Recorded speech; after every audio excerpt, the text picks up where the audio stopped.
नमस्कार मित्रों, एक बार आज के इस वीडियो में पुनः आपका स्वागत है। जैसा कि पूर्व में हमने यशोधरा खंड काव्य के बारे में चर्चा की, आज हम पुनः एक बार फिर से यशोधरा के व्याख्यात्मक विश्लेषण की ओर आते हैं और अध्ययन करते हैं गुप्त जी ने किस प्रकार यशोधरा की विरह व्यथा का, उसके दुख का वर्णन किया है। गुप्त जी ने यशोधरा के उस समय की मनोस्थिति का वर्णन किया है जब सिद्धार्थ उन्हें बिना बताए हुए घर से निष्क्रमण कर जाते हैं। यशोधरा को बड़ी पीड़ा होती है, बड़ी वेदना होती है और वह वेदना उन्हें व्यथित करती है। उसी को माध्यम बना करके गुप्त जी क्या कहलवा रहे हैं, सुनिए। यशोधरा कहती है कि जाए सिद्धि पावे वे सुख से, दुखी न हो इस जन के दुख से। उपालंब दूं मैं किस मुख से, उपालंब दूं मैं किस मुख से। आज हदिक वे भाते सखी वे मुझसे कहकर जाते। गए लौट भी वे आएंगे, कुछ अपूर्व अनुभव लाएंगे। रोते प्राण उन्हें पावेंगे, पर क्या गाते गाते, पर क्या गाते गाते सखी वे मुझसे कहकर जाते।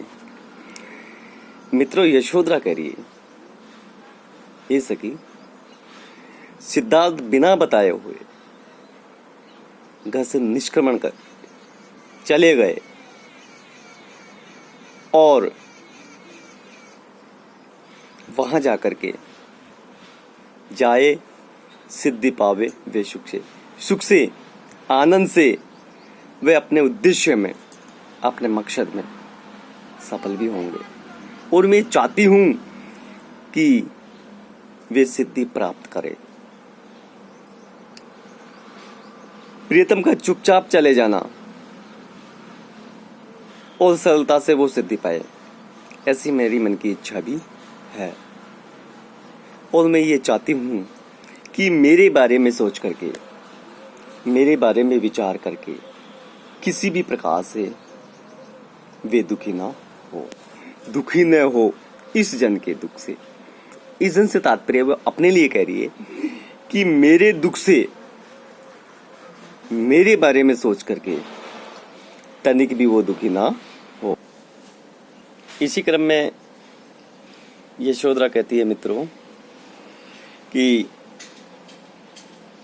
उनका चुपचाप चले जाना, मुझे बता करके नहीं जाना, यही मेरे लिए पीड़ा का विषय है। उनका सुख शांति से सिद्धि प्राप्त करना और अनेक अनुभवों के साथ वापस आना लाजमी है, स्वाभाविक है और ये मेरी इच्छा भी है।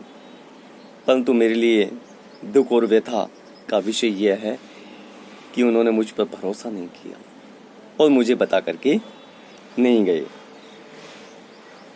मैं ये चाहती हूं कि वहां रहकर मेरे विषय में किसी भी प्रकार की चिंता न करे, क्योंकि मैं जैसी भी हूं, जैसी भी मेरी अवस्था है, उसके बारे में मैं भली प्रकार से हूं।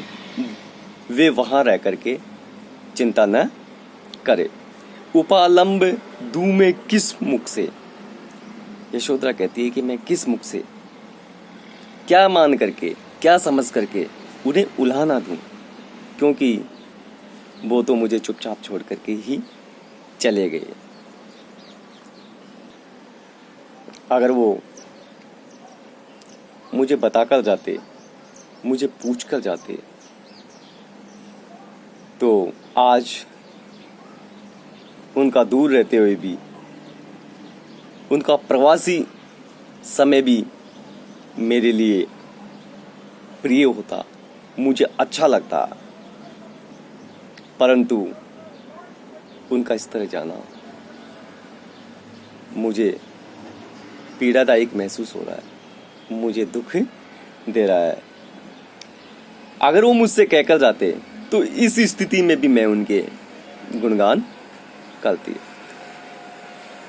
और आज वो मुझे प्रिय लगते। आज अधिक वे भाते सखी पे मुझसे कहकर दे जाते, अगर वो मुझसे कहकर के जाते। गए लौट भी वे आएंगे, हे सखी स्वामी सिद्धि हेतु गए हैं, ज्ञान की प्राप्ति के लिए गए हैं, और एक दिन निश्चित रूप से ज्ञान प्राप्त करते, केवल प्राप्त करके वो लौट कर आएंगे। कुछ अनुभव अपूर्व, कुछ अद्भुत अनुभव लाएंगे। उन्होंने सिद्धि के फलस्वरूप जो अनुभव प्राप्त किए, जो ज्ञान प्राप्त किए, उन्हें वे लेकर आएंगे, रोते प्राण पाएंगे। परंतु अगर वे मुझे बता करके जाते तो मैं बड़ी उत्सुकता से, बड़ी उत्कंठा से, बड़े हास के साथ, बड़ी खुशी के साथ उनके आगमन का पर मैं स्वागत करती। परंतु अब जब आएंगे तो मुझे वो रोते हुए पाएंगे, मेरे प्राणों को व्यथित होते, मेरे प्राणों को दुखी होते हुए वो देख पाएंगे। क्या ऐसी अवस्था में पर क्या गाते गाते मैं उनका स्वागत कर पाऊंगी सखी? क्योंकि इस अवस्था में मेरी स्थिति रोने की ही होगी। अगर वो मुझसे कहकर जाते, अगर मुझे बता करके जाते, तो मैं उत्सुकता के साथ उनके स्वागत के लिए दौड़ी चली आती। परंतु अब स्थिति कुछ दूसरी ही प्रकार की है। मैं पूरे उत्साह और उमंग के साथ, जोश के साथ उनका अभिनंदन नहीं कर पाऊंगी। अतः हे सखी, यदि मेरे प्रियतम सिद्धार्थ मुझे पता करके जाते, मुझसे कह करके जाते, तो उस निष्क्रमण की अवस्था में भी मैं बाधा नहीं बनती और मुझे प्रसन्नता होती। तो मित्रों, इस प्रकार अपनी मन की व्यथा को, अपनी मन की पीड़ा को यशोधरा अपनी सखी के माध्यम से बता रही है। यह अवस्था, उनकी परिपक्वता, नारी जीवन की आदर्शमय स्थिति, निष्ठाजनक स्थिति की ओर इंगित करती है। तो सिद्धार्थ की जो प्रवृत्ति यहां दर्शाई गई है, वो पुरुष की स्वार्थपरता का संकेत देती है। देखिए, भारतीय नारी का गौरव का गुप्त जी ने यशोधरा के माध्यम से किस प्रकार चित्रांकन किया है, यहाँ द्रष्टव्य है। अनेक अनुप्रासों का प्रयोग किया गया है। विवक्षा है जिसके अंतर्गत अनुप्रास अलंकार है, प्रयोक्ति अलंकार है। तो कह सकते हैं कि अनेक प्रकार के अलंकारों का यहाँ प्रयोग किया गया है। इनकी भाषा में गहता है, संगीतात्मकता है और सहजता है, साथ में सरलता का समावेश किया गया। आगे क्या कह रही हैं यशोधरा, ध्यान से सुनिए मित्रों। अब कठोर हो वज्राद भी, अब कठोर हो वज्राद भी, ओ कुसुमाद पी सुकुमारी, ओ कुसुमाद पी सुकुमारी, आर्य पुत्र दे चुके परीक्षा, अब है मेरी बारी, अब है मेरी बारी। मेरे लिए पिता ने सबसे धीर वीर वर चाहा, मेरे लिए पिता ने सबसे धीर वीर वर चाहा। आर्य पुत्र को देख, आर्य पुत्र को देख, उन्होंने सभी प्रकार सराहाया, उन्होंने सभी प्रकार शराया, फिर भी हटकर हाय, फिर भी हटकर हाय, व्रथा ही उन्हें उन्होंने था। किस योद्धा से बढ़कर उनका शौर्य सिंधु अवगाहा, किस योद्धा से बढ़कर उनका शौर्य सिंधु अवगाहा। क्यों कर सिद्ध करूं अपने को, क्यों कर सिद्ध करूं अपने को, मैं उन नर की नारी, मैं उन नर की नारी। आर्य पुत्र दे चुके परीक्षा, अब है मेरी बारी। मित्रों, सिद्धार्थ यशोधरा को बिना बताए हुए घर से निष्क्रमण कर जाते हैं, परंतु यशोधरा कहीं नहीं जाती है। वह ग्रस्त जीवन में रहती हुई एक आदर्श नारी का जीवन यापन करती है। और जीवन यापन करती हुई क्या कह रही है? वज्रादपि, वज्रादपि का मतलब है वज्र जैसी कठोर, कुसुमादपि फूलों जैसी कोमल। तो उस क्या कह रही है? उसी स्थिति का वर्णन यहां गुप्त जी ने किया है। यशोधरा अपने पति के निष्क्रमण के बाद गृहस्थ जीवन में रहती हुई भी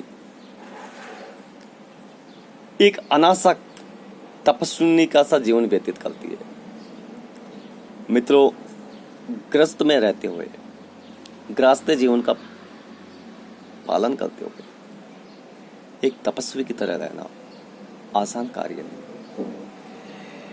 उन्होंने इसी प्रकार का जीवन व्यतीत किया और वो कहती हैं कि मेरे प्रियतम ने तो परीक्षा दे डाली है, अब परीक्षा देने की मेरी बारी है, मैं कितनी सफल होती हूँ ये देखना है। इसी प्रसंग में क्या कह रही हैं? क्या कह रही हैं कि अब कठोर हो वज्रादपि, ओ कुसुमादपि सुकुमारी। स्वयं को लक्ष्य करती हुई, स्वयं को इंगित करती हुई यशोधरा कहती है मित्रों कि फूलों से कोमल शरीर वाली सुकुमारी, अब तुम वज्र के समान कठोर हो जाओ। क्योंकि यशोधरा एक राजकुमारी थी और राजकुमारियों का जीवन बड़े आनंद और सुख के साथ व्यतीत होता है, उनका शरीर नाजुक होता है। तो अपने आप को इंगित करती हुई कह रही है कि हे फूलों के समान शरीर वाली, अब तुम्हें वज्र के समान कठोर रूप धारण करना है, कठोर रूप में बनना है। क्यों बनना है? क्योंकि आर्य पुत्र दे चुके परीक्षा। आर्य पुत्र, आर्य पुत्र कौन? सिद्धार्थ। सिद्धार्थ ने तो ज्ञान की खोज में घर से निष्क्रमण करके कठोर तपस्या करके परीक्षा दे चुके हैं, परंतु अब बारी है मेरी। अब परीक्षा देना है मुझे कि गृहस्थ जीवन का पालन करती हुई भी किस प्रकार मैं तपस्वी के समान जीवन का निर्वाह कर सकूं। आगे पुरानी स्मृतियों की ओर जाती हुई यशोधरा कहती है कि मेरे लिए पिता ने सबसे धीर वीर बचा, क्योंकि मैं राजकुमारी थी, सभी प्रकार के सुख ऐश्वर्य भोग मुझे मिले थे और मेरे पिता ने मेरे लिए एक सुयोग्य, एक श्रेष्ठ, एक उत्तम वर चाहा था। और ऐसा ही हुआ, क्योंकि मेरे योग्य वर मान करके उन्होंने मेरा विवाह सिद्धार्थ के साथ किया। आर्य पुत्र को देख उन्होंने सभी प्रकार था। जब मेरे पिता ने सिद्धार्थ को पहली बार देखा था तो उनकी योग्यता, उनकी वीरता, उनकी धीरता, उनके गुणों को देख करके सभी प्रकार से उनकी प्रशंसा की थी और उनको मेरे योग्य माना था और मेरा विवाह सिद्धार्थ के साथ करा दिया था। फिर भी हटकर हाई व्यर्था ही उन्होंने था का मतलब होता है पहचानना, और हठपूर्वक उन्होंने, ऐसा लगता है मेरा विवाह करा करके व्यर्थ में ही इस प्रकार की एक था ली थी। क्यों ली थी? क्योंकि अब मुझे भान हुआ जब सिद्धार्थ मुझे बिना बताए ही चुपचाप छोड़ करके चले गए। क्या ऐसा करना उनका उचित था? फिर भी हटकर हाय व्रता ही उन्होंने था कि ऐसा लगता है कि हद पूर्वक मेरा विवाह करा करके उन्होंने व्यर्थ में ही इस तरह की था ली, इस तरह को उन्होंने जाना, इस तरह उन्होंने पहचाना। क्योंकि सिद्धार्थ तो कुछ और ही प्रकार के निकले। किस योद्धा से बढ़कर उनके शौर्य सिंधु अवगाह। अवगाह का मतलब होता है डुबकी लेना, कि मेरे पिताजी ने किस प्रकार से, या यूं कहा जा सकता है कि सिद्धार्थ के शौर्य पराक्रम रूपी सागर में अवगाहन किया।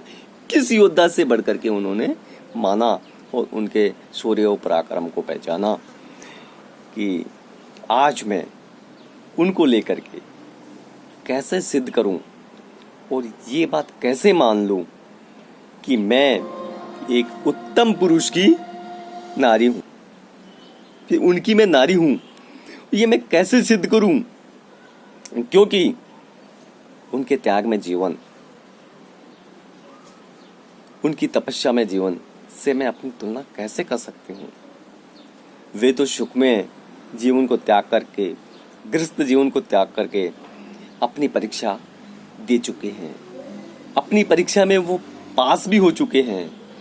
परंतु मैं किस प्रकार अनासक्त तपस्विनी के रूप में अपना जीवन का निर्वाह कर सकूंगी, ये मेरी बारी है। अब मुझे इस परीक्षा में उत्तीर्ण होना है।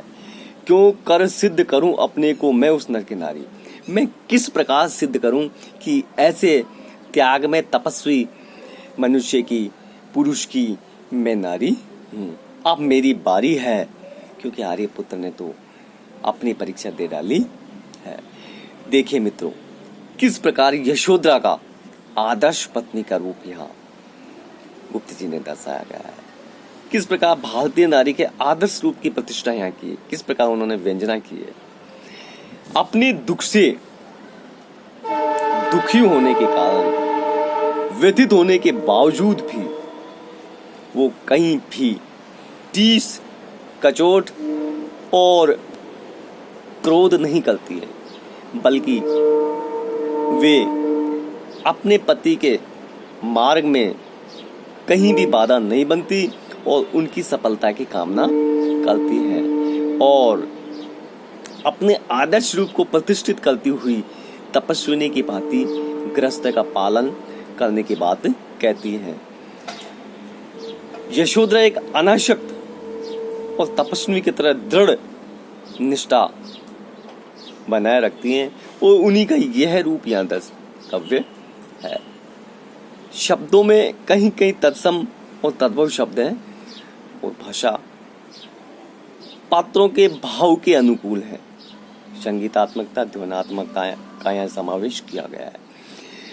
तो हम ये कह सकते हैं कि गुप्त जी ने इस अंश में नारी महिमा का मंडन किया है। पति भला कैसे ही हो, किसी प्रकार की उपेक्षा और अवहेलना करता है, परंतु एक आदर्श नारी कभी भी उनके कार्यों और उनके सिद्धांतों के खिलाफ नहीं जाती है, बल्कि वो उनकी सफलता की कामना करती है और अपने आप को एक आदर्श मार्ग पर प्रतिष्ठित करने का कार्य करती है।